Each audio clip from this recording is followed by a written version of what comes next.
नमस्कार, मैं हूँ मनविंदर। आप सभी राष्ट्रवादियों का एनडीए नेटवर्क में एक बार फिर से बहुत-बहुत स्वागत है और आज हम बात करेंगे भारत और अमेरिका के बीच में बदलते हुए समीकरणों की।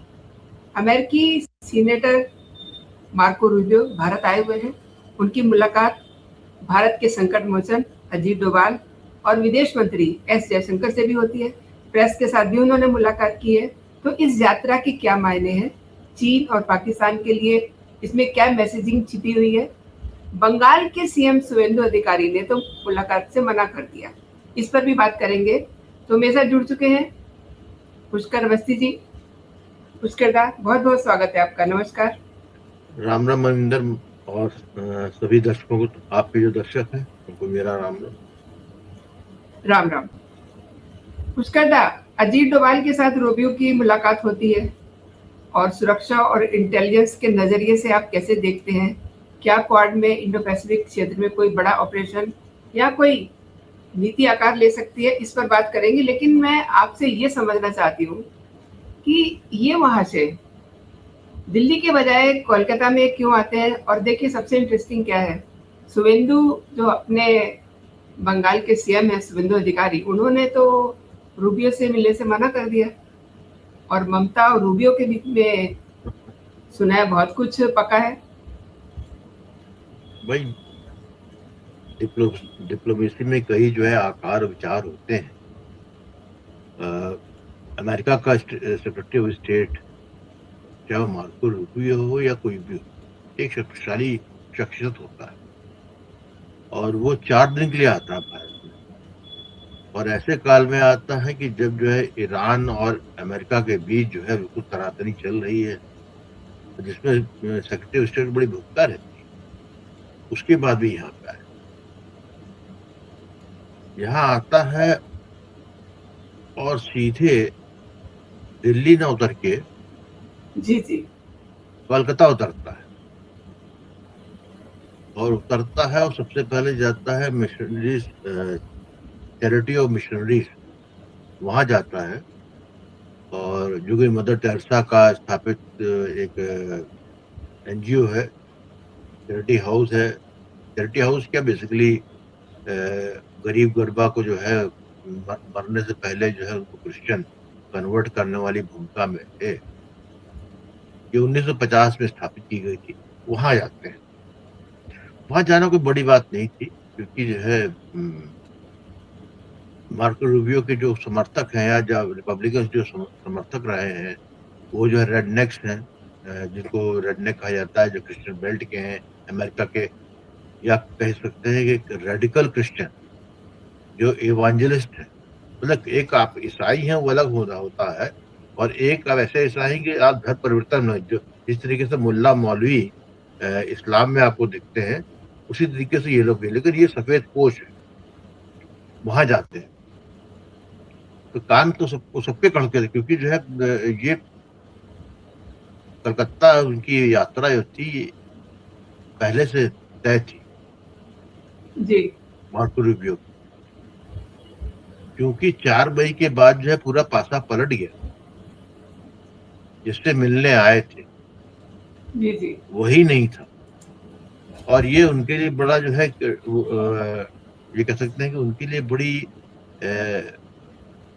डिप्लोमेटिकली बड़ी मुश्किल हो गई थी कि वहाँ पहले से तयशुदा प्लान है, कलकत्ता आना है, लेकिन जिससे मिलने आना है वो जो है उस स्थिति में नहीं है कि इनसे मिल पाए, क्योंकि वो जब मुख्यमंत्री नहीं रही। तो तब हमको समझ में ये आता है, हाँ, जी तब जी। मुझे समझ में आता, हाँ, तब ये समझ में आता है कि उन्होंने जो है चैरिटी ऑफ मिशनरी का रुख लिया, और जो उनको जो है ममता बनर्जी से बात करनी थी, या जो उनको संदेश देना था, या उनसे कुछ संदेश लेना था, वो जो है चैरिटी ऑफ मिशनरीज के नन ने पूरा किया। वो मार्को रूबियो जो है पहुंचे, मतलब 12:30 जो वहां से कलकत्ता से दिल्ली के लिए चल दिए, पूरा दिन भी नहीं रुके। वो गए और उनके जाती है ना ममता क्या बनर्जी के घर पे, और जब जाती है तो स्पष्ट रूप से कैमरा में सब आया, उनके हाथ में लिफाफा होता है सम काइंड ऑफ, और वहां से लिफाफा देती है और क्या बात करके आती है वो दिया। तो मेरा अपना मानना है, और मैं मानना मेरा गलत बिल्कुल नहीं, पश्चिम बंगाल से तृणमूल कांग्रेस या ममता बनर्जी के हार ने जो है पूरे अमेरिकन एस्टेब्लिशमेंट को, डीप स्टेट को, सीआईए को हिला दिया है। क्योंकि जिस चीज के लिए वो बरसों से प्रयास कर रहे थे, आज की बात नहीं कर रहा हूँ, शुरू से ही बे ऑफ बंगाल पे अमेरिका कब्जा करना चाहता था, कब्जा इन द सेंस कि वो कंट्रोल करना चाहता था। और ये जो है 50 के दशक, 60 के दशक, 70 दशक में इसलिए नहीं कर पाया था क्योंकि सोवियत रशिया, उस वक्त रूस नहीं था, सोवियत रूस, कोल्ड वॉर का जमाना था। आपको ध्यान जी जी होगा कि 1971 में जब जो है पाकिस्तान और भारत का युद्ध हुआ है, तो सबसे अहम भूमिका जो है तभी आई थी जब अमेरिका के प्रेसिडेंट निक्सन ने 7वां बेड़ा, 7th फ्लीट को बे ऑफ बंगाल भेजा था, ताकि वो वहां पहुंच के जो है एक पाकिस्तान को जीत में हिस्सेदारी करे। लेकिन उसके पीछे पीछे रशिया ने भी अपना जो है बेड़ा भेज दिया था, तो अल्टीमेटली वहां से लौटना पड़ा था। ये उनको आज तक याद इसलिए है क्योंकि उनकी जो है पूरा फोकल पॉइंट ये था कि अमेरिका हमेशा से किसी को मजबूत देखना नहीं चाहता, डिस्टर्बेंस चाहता है। उस काल में जो है भारत उतना महत्व नहीं था, उस वक्त चीन हुआ, सोवियत कम्युनिज्म था, वो बहुत महत्वपूर्ण था। तभी उन्होंने जो है 70 के बाद जो है किंगडम ऑफ क्राइस्ट, इसका एक पहलू लेके आए। ये किंगडम ऑफ क्राइस्ट कहता है, ये मिजोरम, मणिपुर, इन सबको मिला के जो है नॉर्थ ईस्ट को जो है भारत से अलग करके जो है एक क्रिश्चियन, जो क्रिश्चियनिटी वहां बढ़ चुकी थी। हमारा जो एक महा अहमक प्रथम प्रधानमंत्री, जो अलग रोमांस की दुनिया में रहते थे धर्म निरपेक्षता को लेके, उन्होंने नॉर्थ ईस्ट को बिल्कुल जो है क्रिश्चियन मिशनरीज के हाथों फेंक दिया, डाल दिया।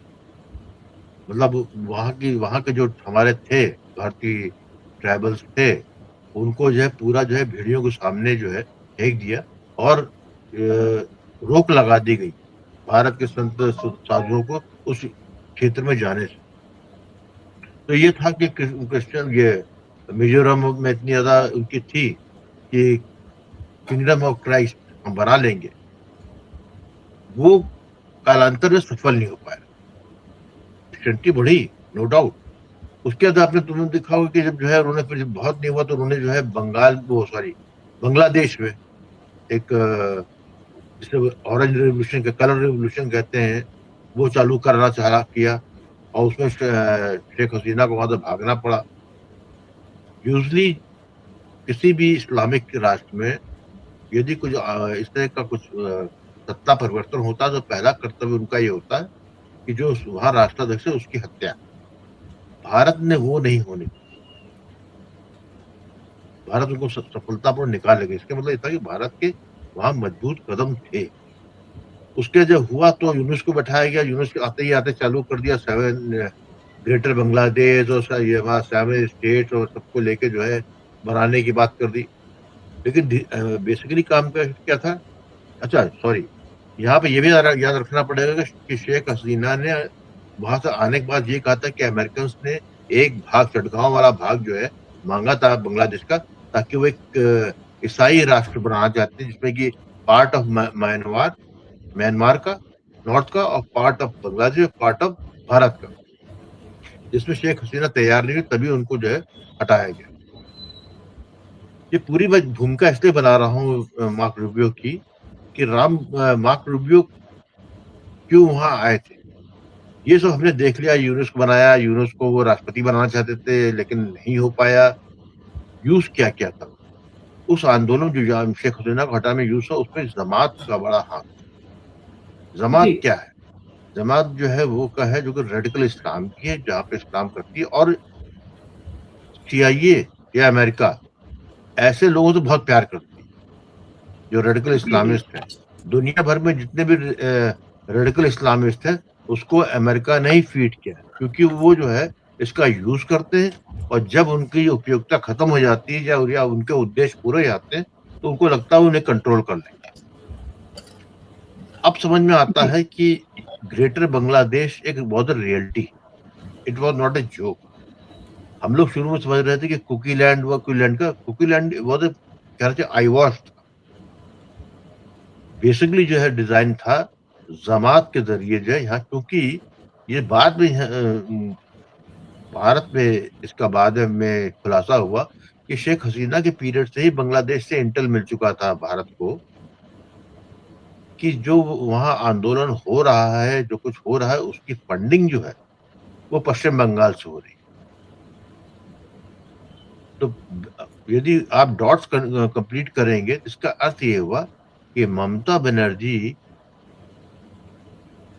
एक तरह से बहुत deeply engraved asset of CIA थी,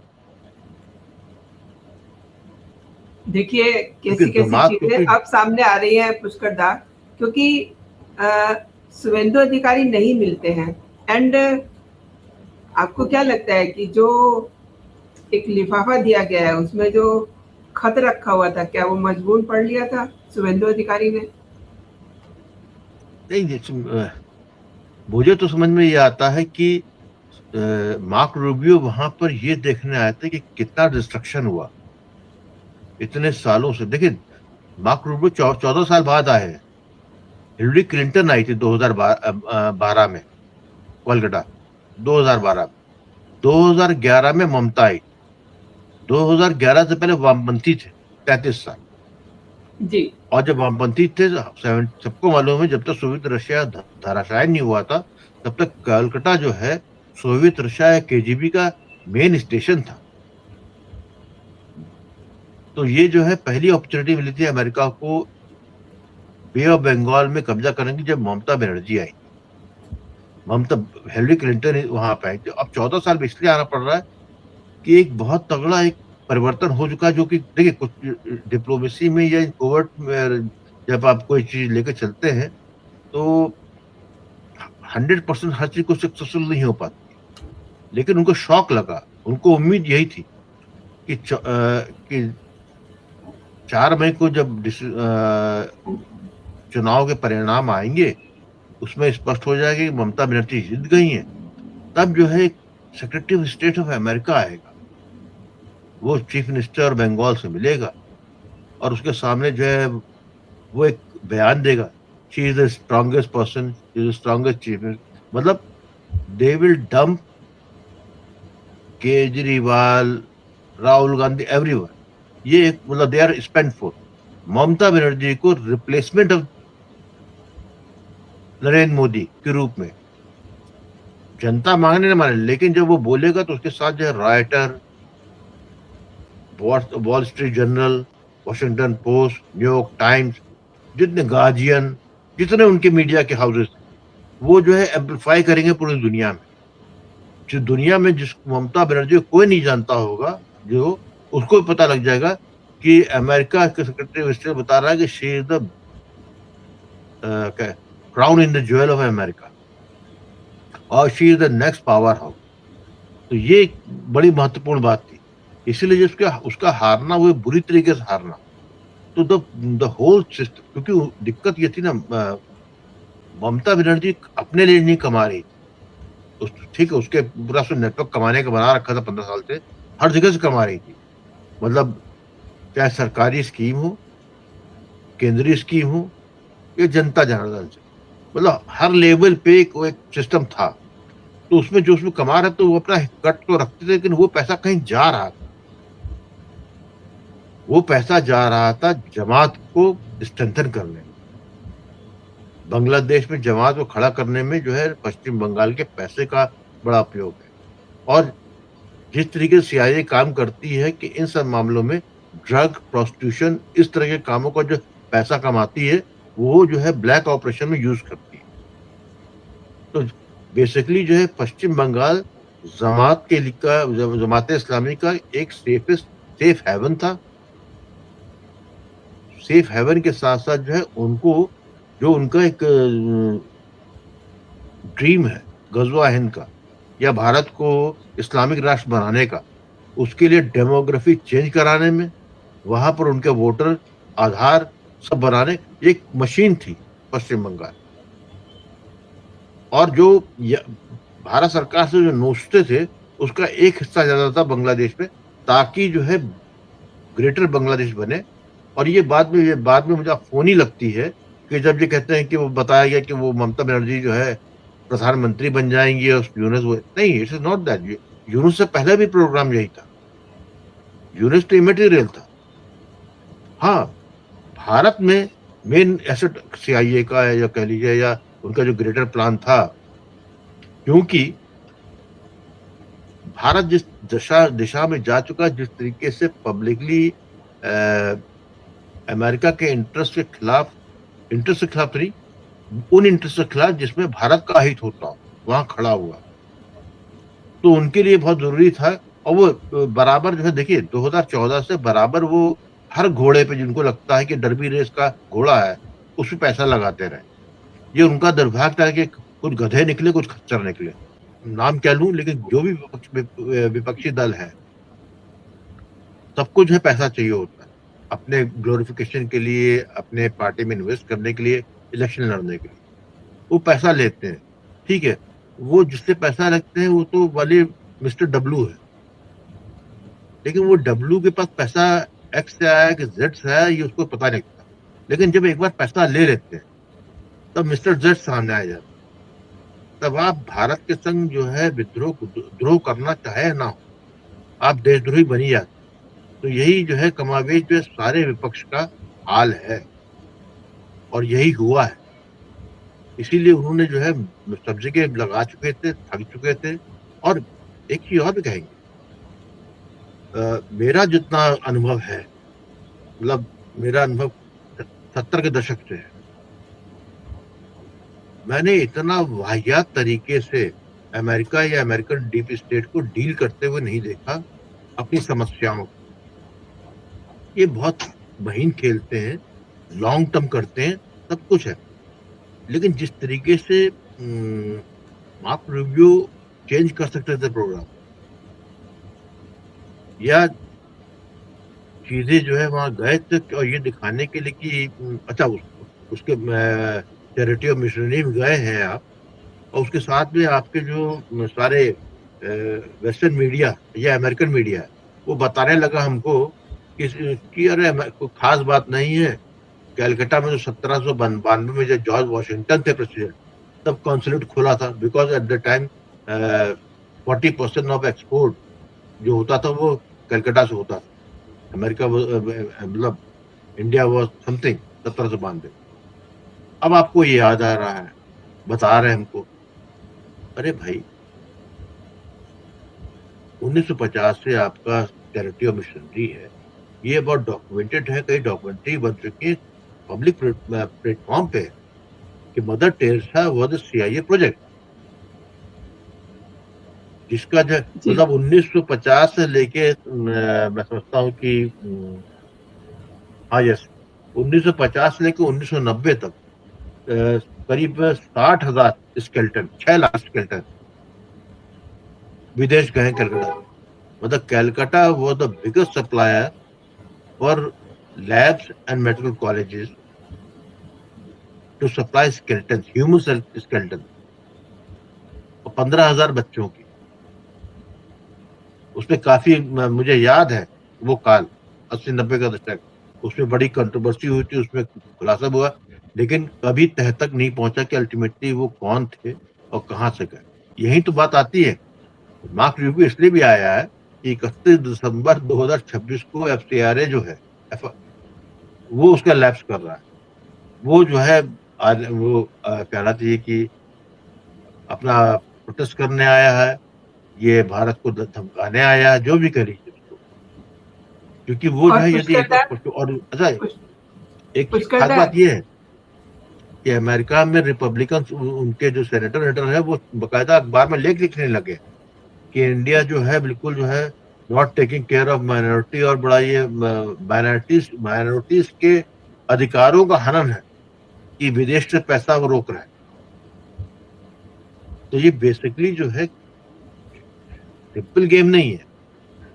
और जब ये रूबियो पहुंचते हैं मोदी से मिलने, तो मोदी जी से मिलते हैं तो मोदी जी अपने संग बैठाते किसको है? अजीत डोभाल, जयशंकर, ये, जी और साथ में जो वो है अमेरिकन राजदूत, गौर क्या नाम उसका, वो।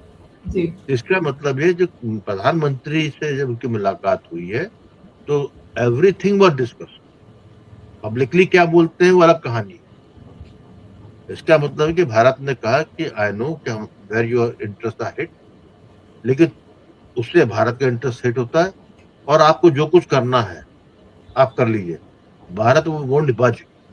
उससे इंडिकेशन ये मिलता है कि जब जयशंकर और मार्क रूबियो की जो है प्रेस कॉन्फ्रेंस हुई थी, तो मार्क रूबियो के सामने कहा जयशंकर जी ने कि हम तेल लेंगे रशिया रशिया से, सामने कहा। और उसके बाद जब किसी क्या नाम था, पत्रकार से मार्क रूबियो से पूछा कि नस्लवादी टिप्पणियां होती हैं, तो उसमें तो उसने कहा कि हर देश में जैसे स्टूपिड लोग होते हैं, जिसका प्रेसिडेंट ट्रम्प हो उसकी बड़ी एम्बरेसिंग सिचुएशन हो जाती है जब पब्लिक प्लेटफॉर्म पे होते हैं। अब आप अपने कमरे में कहीं बोलने से फर्क नहीं पड़ता है, लेकिन जब पब्लिक प्लेटफॉर्म बोला जाता है तो आपके पास इसके अलावा कुछ, या तो कहिए ऐसा नहीं होता है, ये उनको भी मालूम ऐसा होता है, किसने क्या कहा उनको ये भी मालूम है। तो एक जो है बाय विदाउट नहीं आप कह रही ताकि जो है मामला आगे बढ़े। तो मैं सोचता मार्क रूबियो, अच्छा, बेसिकली मार्क रूबियो और गवर्नमेंट ऑफ इंडिया, वो क्या, देखिए एक चीज और समझ लीजिए। वो बता रहे हैं कि ट्रम्प का इनविटेशन दिया मोदी जी को, मोदी ने स्वीकार किया कि नहीं, कि इस पे बात नहीं हो रही। मतलब ये ऐसी कोई सूचना अभी तक नहीं आई। ये सूचना आई है कि मार्क रूबियो ने जो है प्रेसिडेंट ट्रम्प का जो है निमंत्रण दिया है कि वो अमेरिका है। फिर दूसरी बात ये कि क्वाड के उसमें आए हैं, परसों क्वाड की मीटिंग है। क्वाड की मीटिंग ऐसी है इसमें राष्ट्राध्यक्ष रहते हैं। अब 2026 में भारत में क्वाड की मीटिंग होनी थी, और ये बाइडेन जब थे तब तय हुआ था कि अमेरिकन प्रेसिडेंट जो है भारत आएगा। ट्रम्प इस मीटिंग में नहीं आया, ट्रम्प ने भेजा है सेक्रेटरी ऑफ स्टेट को। सवाल इस बात का है कि जब जिस क्वाड को इतने सालों तक ट्रम्प ने दरकिनार रखा, ये अब उनको ट्रम्प को क्वाड की क्यों याद आ रही है, जब जो है बीजिंग जाके शी ने उनको जो है ठुड्डा मार दिया। थिंग्स आर वेरी डाइसी है। और ये डाइसी इन द सेंस ये है कि जो सिग्नल्स मिल रहे हैं, there is a desperation from American side also. और अमेरिका जब डेस्परेट होता है तो थोड़ा उसके लिए कॉन्शियस रहना चाहिए, क्योंकि जब when you you have some erratic president, ऐसा एरेटिक प्रेसिडेंट जो कि अपने लड़के की शादी में ना जाए